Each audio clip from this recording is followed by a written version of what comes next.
సంరక్షణ పథకం పెట్టి అప్పట్లోనే 5,000 రూపాయలు బ్యాంక్ డిపాజిట్ చేసి పెద్దయినాక ఆ డబ్బులు ఉపయోగించుకునే కార్యక్రమానికి శ్రీకారం చుట్టాం.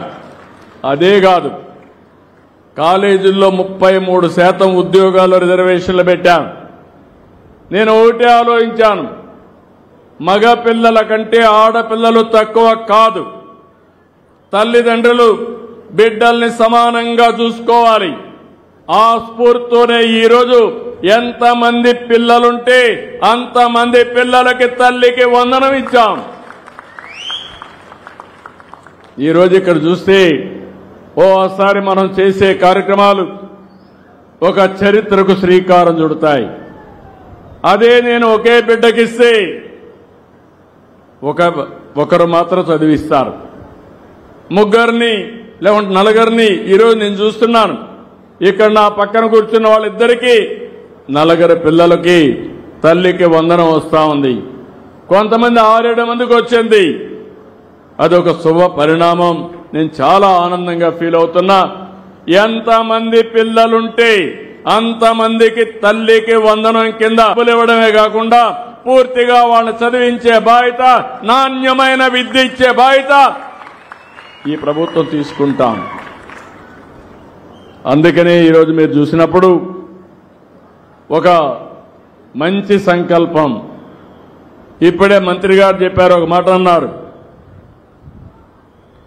ఆయన అడిగినప్పుడు నేను అందరినీ కూడా కొంచెం కన్సల్ట్ చేసినప్పుడు ఏ పోర్ట్ఫోలియో తీసుకుంటారంటే, కాదు నేను విద్యాశాఖే తీసుకుంటా, దీనివల్ల పిల్లల భవిష్యత్తు బాగా చేసే అవకాశం నాకు వస్తుందని ఏరి కోరి మనస్ఫూర్తిగా డిపార్ట్మెంట్ ఎంపిక చేసుకున్న వ్యక్తి లోకేష్. ఎందుకంటే నేను కూడా అనుకున్నాను, డిఫికల్ట్ డిపార్ట్మెంట్, అనునిత్యం పనులుంటాయి. కానీ అతనికి ఉండే స్టాన్ఫోర్డ్ వరకు చదువుకున్నాడు కాబట్టి ఆయన చూస్తే ప్రతి ఒక్కరూ మేము కూడా చదువుకొని పైకి రావాలనే కోరిక కలుగుతుంది. దాన్ని ప్రేరేపించే విధంగా కార్యక్రమాలు చేయమని చెప్పి కూడా ఆయనకి చెప్పా. అది చేస్తారని చెప్పి కూడా నేను మీ అందరికీ తెలియజేస్తున్నా. విద్యార్థుల విషయంలో ఒక ఉపాధ్యాయులదే బాధ్యత కాదు, తల్లిదండ్రులందరిది బాధ్యత. ఈరోజు మనం చూస్తున్నాం, ఈ కమిటీలో మీరు చూస్తే పోయిన సంవత్సరం డిసెంబర్లో ఒక మీటింగ్ పెట్టాం. 44,956 పాఠశాలల్లో పేరెంట్స్, టీచర్స్, మదర్స్ కమిటీ, ఇది మేనేజ్మెంట్ కమిటీలు నిర్వహించాం. ఈసారి మాత్రం కార్పొరేట్ స్కూల్స్ కూడా నేను చాలా గర్వపడుతున్నా. ఎందుకంటే పేద పిల్లలు ఈ గవర్నమెంట్ స్కూల్లో సరిగా చదువు చెప్పరనే ఉద్దేశంతో ప్రైవేట్ స్కూల్లో చదివిస్తున్నారు. చదువు అనేది చాలా ముఖ్యం, వాళ్ళ పిల్లల భవిష్యత్తు. అక్కడ చదివించినా పర్వాలేదు, అవసరమైతే ఒక 5-10 సంవత్సరాల్లో ప్రైవేట్, కార్పొరేట్ కంటే మిన్నగా గవర్నమెంట్ స్కూల్స్ తయారు చేసే బాధ్యత మా టీచర్లది, ఈ ప్రభుత్వాన్ని. నిన్నే నేను చూశాను, గర్వపడుతున్నా.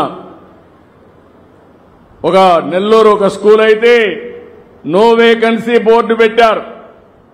అందరూ అయిపోయింది, ఫుల్ మంచి క్వాలిటీ ఇస్తా ఉంటే అందరూ అక్కడికి వెళ్తే వాళ్ళు క్లియర్గా పెట్టుకుని ఇంకా నో కాలేజ్ స్టూడెంట్ మొత్తం వేకెన్సీ అని మొత్తం చేసే పరిస్థితికి వచ్చారు. ప్రతి ఒక్క స్కూల్ కూడా ప్రైవేట్ స్కూల్స్తో పోటీ పడాలి, నాణ్యమైన విద్య ఇవ్వాలి.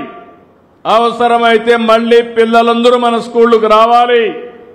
నో వేకెన్సీ బోర్డు పెట్టి మీరు ముందుగా ఫుల్ అయిపోయినాయని చెప్పగలిగితే ఆ రోజు మా టీచర్ని మనస్ఫూర్తిగా అభినందిస్తానని మరొకసారి మీకు విజ్ఞప్తి చేస్తున్నా.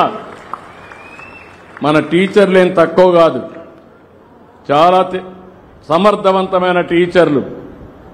ఇక్కడ పనిచేసే టీచర్ల కంటే కార్పొరేట్ స్కూల్స్లో పెద్ద టీచర్లు కాదు. ఒక శ్రద్ధ పెట్టారు, వాతావరణాన్ని క్రియేట్ చేసి ముందుకు పోయే పరిస్థితికి వచ్చారు.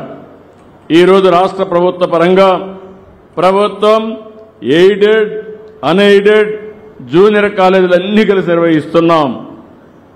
ఈరోజు మీరు చూస్తే 74,96,288 మంది విద్యార్థులు, 3,32,000